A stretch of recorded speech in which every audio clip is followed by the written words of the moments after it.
Right then, let's move over to the action figure face-off then.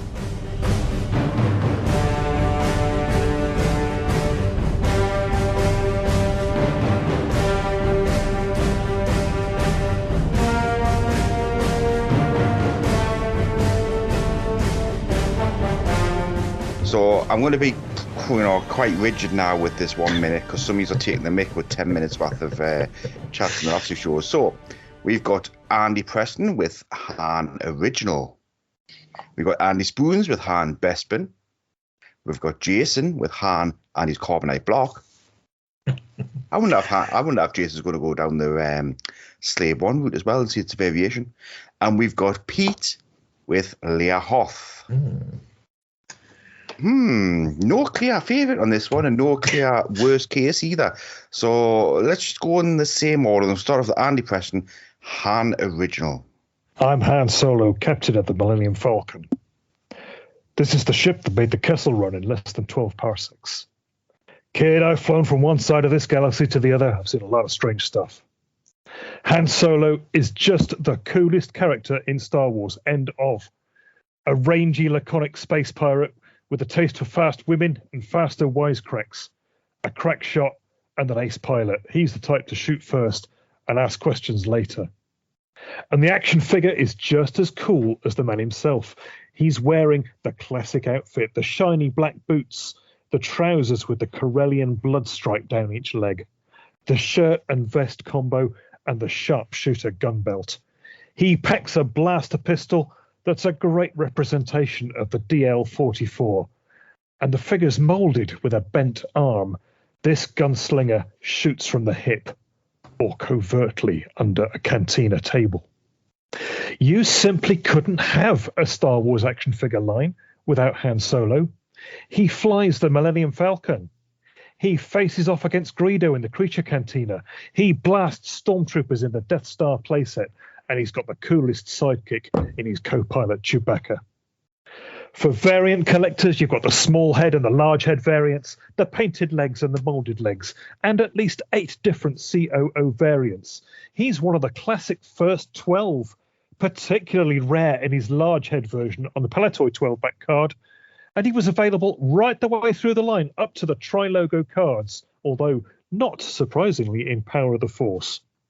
Rich, you know there's more to this guy than money. Han Solo, winner.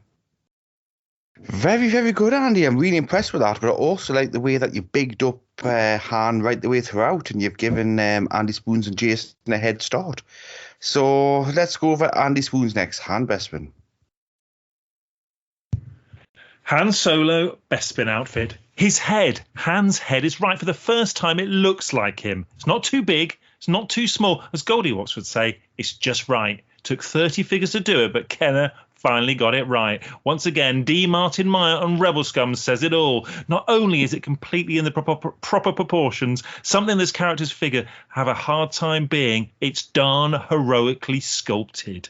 No matter what, it couldn't get better than this. That's a direct quote. Are you listening, other Han Solo face-off people? Maybe that's why Kenner had to throw extra gimmicks like the proper weapon, material trench coats, and big honking carbonite slabs with their follow-up hands. How great is the card? It's one of the best photos of any characters. Harrison Ford really sums up Han Solo in that pose.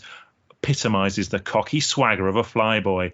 The offerless ESB and Return of the Jedi really show what a great match the figure is to Han Solo.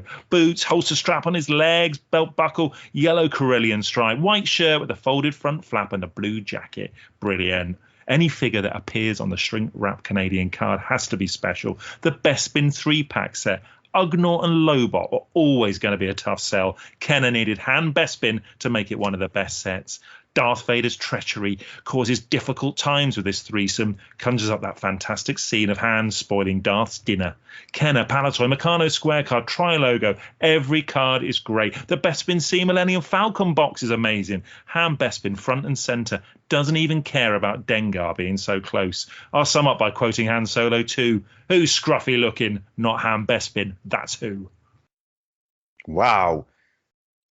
I've got nothing else to say to that. Right, Jason, Han and Carbonite, take it away.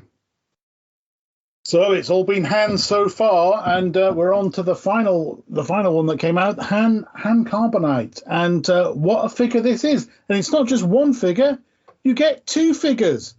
You've got your actual Han when he fell out the Carbonite, who is the first proper nod in the vintage line to a disabled figure, because he's blind, yeah? So, they're saying to the kids, there we go, we get, disabled people in society, and there he is, blind Han Solo. So the only thing missing with that was a white stick so he could move around. But then, as well as that, you get Han Solo in the Carbonite block. And if you've got a Slave 1, you'll know that the Carbonite block that comes with the Slave 1 is far inferior to the one that you get in the last 17 figure. So there you go. And for people who are trying to collect a very small Focus, it's quite small. You've got the Tri-Logo version and you've got Power of the Force, and that's it. So, once you've got both of those, you've got a complete Focus. So what more could you want? And I have to say, back in earlier days when things were less politically correct, I did actually cosplay Han Solo in Carbonite at a friend's party. And the less we say about that, the better. And on that bombshell, I'm done. The first disabled Star Wars character. And I think Lobot might have something to say to that. Possibly one or two others as well. All right, then, Pete, Leia Hoth. This is when Leia really got... Got what, Richard? Yes. Are you getting saucy, Richard? I'm trying to get politically correct. Okay. Take it away. That's not happening, is it? Right. Well, Carrie Fisher, she put the hot into Leia Hoth outfit. This is a beautifully proportioned figure. You have one of the best costumes in Star Wars, because in Empire Strikes Back, she's pretty much in and out of this costume. So she starts off in Hoth with this costume, and then she whips off her gilet, her slightly yellow gilet, and runs around Bespin with it. So if you wanted to reenact that with your action figure, you would have to get a bit of a cheap emulsion out and give it a bit of a dab of white, so she's all white. But it is a fantastic figure. Not only have we got the right hairstyle, completely imitation of the film itself. So it's actually the wonderful braid across top of her head, in a kind of like up braid, all sort of in a bun at the back. So if you look at the film, it's an absolute copy. Fantastic. The face is so delicate, just like our Carrie Fisher when she was a younger lady. Absolutely beautiful. There are a few sort of slight variations of this, of the head and the body and all sorts, and you can get really into it, but none of them are worth taking that much money. And also, you have to remember that on the card backs, you actually presented Leia Hoth outfit. On The Empire Strikes Back, it was Leia Organa Hoth outfit, and on the Return of the Jedi, it was Princess Leia Organa Hoth outfit.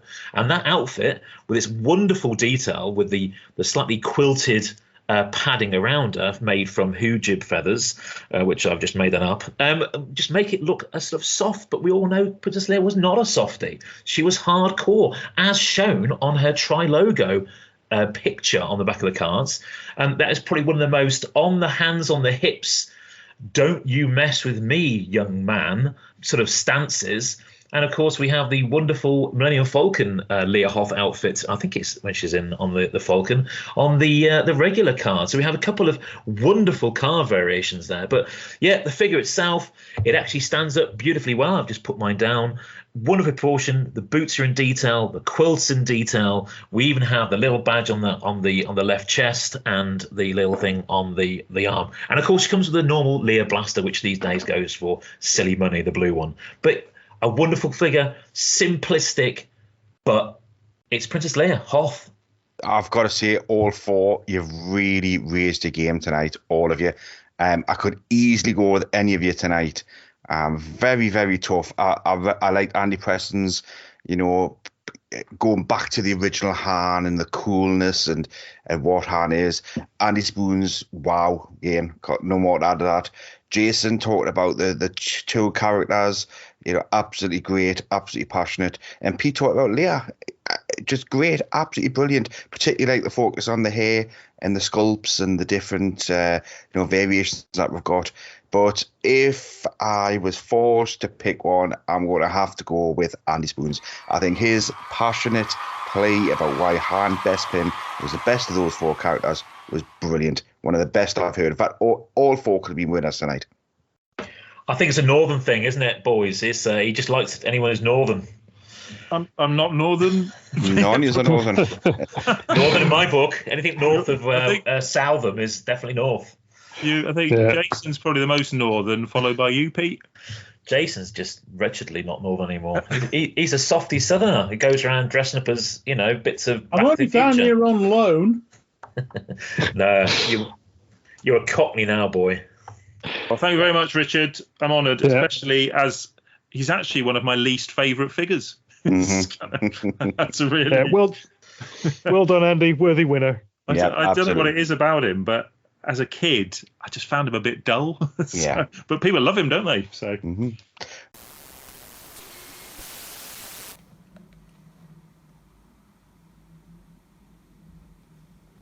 Hello there. You may remember me from The Empire Strikes Back. Now, don't forget to hit subscribe and also click the bell for notifications.